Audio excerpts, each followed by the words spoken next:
예전에 주일학교에서 한 5살, 6살짜리 어린아이를 대하는 선생님을 본 적이 있습니다. 아이가 굉장히 버릇없이 굴고 또 무례하게 굴었는데요. 이 선생님은 이 아이의 그런 행동에 전혀 아랑곳하지 않고 아이를 잘 돌보는 겁니다. 저 같으면 분명히 화도 내고 또 이제 그럴 때 어른이 애하고 싸우는 막 이제 그런 상황도 벌어지는 거죠. 그래서 제가 어떻게 해서 형님은 이 아이의 이런 무례함에 잘 이렇게 아이를 돌볼 수 있냐고, 화내지 않고 싸우지 않고 어떻게 일을 잘 감당하냐고 이렇게 물어본 적이 있습니다. 그때 이 형님이 하신 이야기가 바로 뭐냐면, 자기는 이제 선생님으로서 또 이제 어른으로서 자기의 자리를 잘 지킨다라는 겁니다. 그러니까 나는 내가 할 일을 하게 되면 이제 이 아이의 어떤 상황과 또 형편에 관계없이 분내지 않고 마음의 중심을 잘 지킬 수 있다라는 어떤 그런 말들을 해 주었습니다. 오늘 본문에 나오는 예수님도 바로 이런 상황에 있는 것 같습니다. 인간의 종교 지도자들이다라고 하는 사람들이 그분을 모욕하고 또 그분에게 여러 가지의 문제들로 곤란에 빠뜨리게 하려고 함정을 파지만, 예수님께서는 그들과 함께 더불어 싸우지 않고 분내시지 않는 것이죠. 그리고 하나님께서 자신에게 주신 그 뜻을 끝까지 행하시는 것입니다. 그래서 오늘은 이 이야기를 살펴보면서 예수님께서 원수들에게까지 자신을 죽인 어떤 이 종교 지도자들에게까지 이루고시고자 하는 그 하나님의 뜻은 무엇인지, 예수님의 마음을 지키게 한 그 하나님의 부름은 무엇인지 함께 좀 살펴보도록 하겠습니다. 오늘 본문은 예수님께서 성전에서 가르치시는 모습으로 시작을 하고 있습니다. 앞에 상황들을 생각해 볼 때 아마 많은 사람들이 예수님을 따랐던 것 같고 그분의 이야기를 청종했던 것 같습니다. 그러자 이때 어떤 일이 벌어집니까? 대제사장들과 백성의 장로들이 예수님께 나와서 그분께 묻는 것이죠. 내가 무슨 권위로 이런 일을 하느냐? 또 누가 이 권위를 주었느냐? 예수님을 눈에 가시와 여기던 이 사람들은 이 질문으로 인해서 예수님을 곤란에 처할 수 있게 만들 수 있다고 그렇게 생각을 했던 것 같습니다. 왜냐하면 이 성전을 관리하고 운영한 그 권한은 자신들이 하나님으로부터 받은 신적인 권위였기 때문입니다. 즉 자신들이야말로 이 성전에 대한 하나님의 뜻을 가진 사람들이다라고 하는 것이죠. 그런데 예수님께서는 어떻게 하십니까?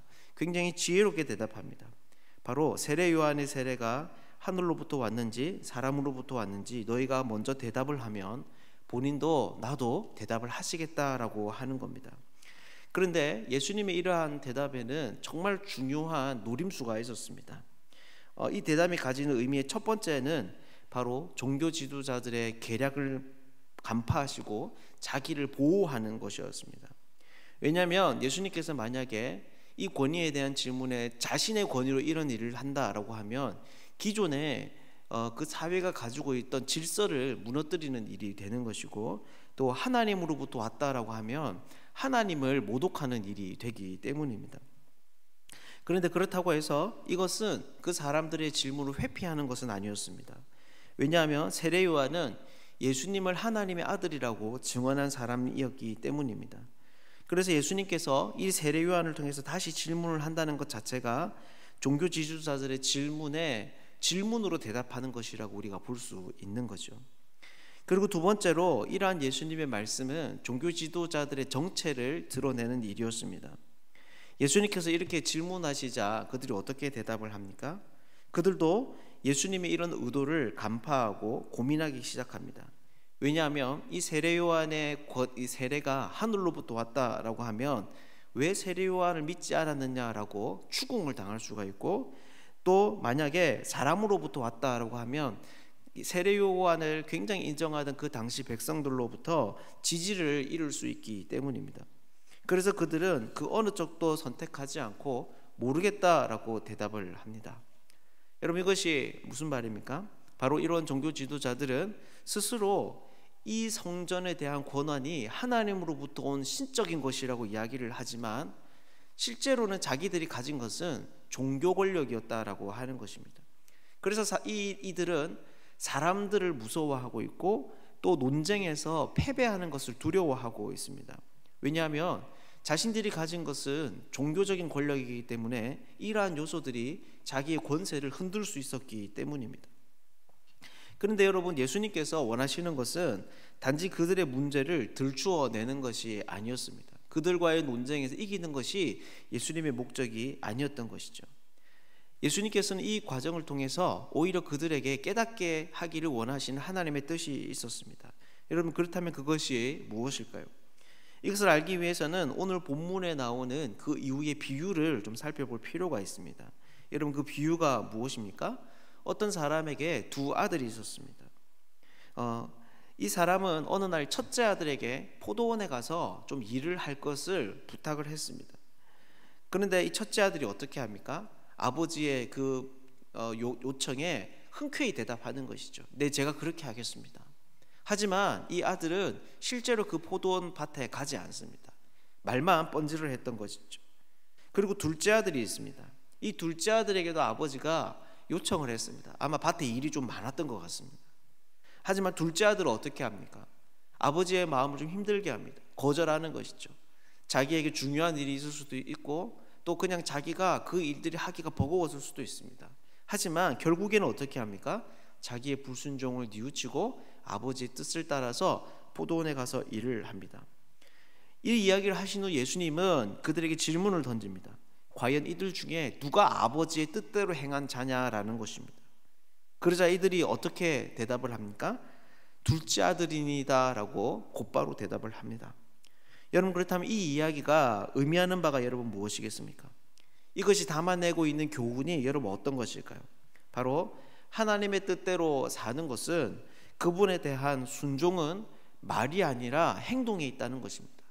물론 말과 행동 둘 다 있으면 너무너무 좋겠지만 그 중에 굳이 하나를 뽑아라 한다면 이후에 자기의 삶을 뉘우치는 이 행동이 중요하다라고 하는 것이죠. 그래서 이 이야기는 단지 그때 당시 예수님과 논쟁을 벌이고 있던 대제사장들과 서기관들에게 굉장히 예수님께서 의미를 가지신 이야기였습니다. 왜냐하면 31절에서 예수님이 이렇게 말씀하시기 때문입니다. 내가 진실로 너희에게 이르노니 세리들과 창녀들이 너희보다 먼저 하나님 나라에 들어갈 것이다 라고 말씀하시기 때문입니다. 여기에서 너희는 종교 지도자들입니다. 그리고 세리들과 창녀들은 사실 이런 종교 지도자들이 제일 혐오하는 부류입니다. 즉 예수님은 이 비유를 그들을 겨냥하여서 하고 계시는 것이죠. 여러분, 그렇다면 왜 예수님께서 이런 말씀을 하실까요? 그것은 바로 매춘부와 또 세리들에게는 하나님의 뜻에 합당한 행위가 있었지만 대제사장들과 이 장로들에게는 바로 그러한 행위가 없었기 때문입니다. 여러분, 그렇다면 이때 예수님께서 말씀하시는 그들이 가져야 하는 하나님의 뜻에 합당한 그 행위는 여러분 어떤 것일까요? 32절에 나와 있는 이야기인데요, 바로 예수님에 대한 세례 요한의 증거를 받아서 자신의 삶을 뉘우치고 이 예수님을 받아들이는 것입니다. 즉 매춘부와 세리들은 이런 삶의 열매가 있었다라고 하는 것이죠. 그래서 우리가 대표적인 세리인 삭개오를 보면 여러분 어떻습니까? 누가복음에 보면 자기가 잘못했던 것, 훔친 것이 있다면 4배나 갚겠다라고 이야기를 합니다. 어떻게 보면 자기 인생을, 자기가 평생을 쌓아온 그 모든 부에 대한 그 탑을 스스로 무너뜨리고 새로운 인생을 선언하는 것이죠. 바로 종교 지도자들에게도 이런 것이 필요했습니다. 예수님을 하나님의 아들로 인정하는 것입니다. 그래서 그들이 그토록 소중하게 여기고 또 지키려고 노력했던 그 권세를, 이 성전에 대한 그 권한을 예수님께 내어드리는 일이 필요했던 것이죠. 자신들은 실제로 하나님께서 주신 일이 아니라 종교 권력으로 이 일들을 감당했다는 것을 인정하고 이 모든 것에 대한 처분권을 다시금 예수님께 내어드리는 것이 바로 하나님의 뜻대로 행하는 그 행위였다라고 하는 것입니다. 그래서 예수님께서는 어떻게 하십니까? 자신을 인정하지 않는 이 대적들을 향해서 저주하지 않으십니다. 너희는 영원히 하나님 나라에 들어오지 못할 것이다 라고 말씀하시는 것이 아니라 길을 열어두고 계십니다. 그것이 무엇입니까? 죄인들이 너희보다 먼저 하나님의 나라에 들어간다라는 것이었습니다. 즉 너희가 지금이라도 회개하고 뉘우치며 지금이라도 예수님을 하나님의 아들로 인정하고 그분께 삶을 드리는 그 결단을 하면 너희는 뒤늦게라도 그 나라에 들어올 수 있다라고 하는 것이죠. 사랑하는 여러분, 이것은 주님께서 우리를 향하여서도 가지시는 동일한 하나님의 뜻입니다. 다시 말해서 그분은 우리들도 말뿐만 아니라 하나님의 뜻에 합당한 믿음, 즉 예수 그리스도를 우리의 삶의 주인으로 인정하여서 모든 삶의 주도권을 그분께 내어드리는 일을 원하고 계신다라는 것입니다. 여러분들은 어떻습니까? 여러분들의 인생은 첫째 아들과 같습니까? 둘째 아들과 같습니까? 물론 이 자리에 계신 대부분의 분들은 둘째 아들과 같이 이미 하나님의 뜻을 위해서 살기로 결단한 사람들 거라고 생각을 합니다. 하지만 우리의 죄된 본성은 어떻습니까? 늘 우리를 넘어뜨립니다. 즉 우리는 우리의 고백만큼 살아내지 못하는 그런 안타까움이 있는 것이죠. 그래서 우리들에게는 결단이 있지만 온전한 순종을 위해서는 한 방향으로 지속적으로 반복되어져야 되는 뉘우침과 회개가 필요합니다. 그런데 감사하게도 예수님께서는 자신을 죽인 종교 지도자들까지 돌이키기를 기다리시고 또 그들을 인내해 주십니다. 그렇게 그분은 충분히 우리를 인내해 주시고 또 기다려 주실 것이다 라고 하는 것이죠. 오늘 하루 우리가 첫째 아들과 같은 사람들이 아니라 뒤늦게라도 회개한 이 둘째 아들에게 소망이 있음을 기억할 수 있으면 좋겠습니다. 그래서 자신의 가장 귀한 것, 가장 사랑하는 것을 그분께 내어드려 하나님께서 기뻐하시고 또 원하는 일을 행할 수 있는 사람들 되면 좋겠습니다. 이 자리에 있는 우리 모두가 오늘 하루의 삶 가운데서도 예수님을 온 우주의 주인으로 여길 뿐만 아니라 우리가 마주대한 상황과 또 형편 속에서도 나의 주인으로 고백하고 그것에 합당하게 살 수 있는, 하나님이 기뻐하시는 열매를 맺을 수 있는 복된 사람들 되기를 주님의 이름으로 축복합니다. 우리 함께 기도하겠습니다.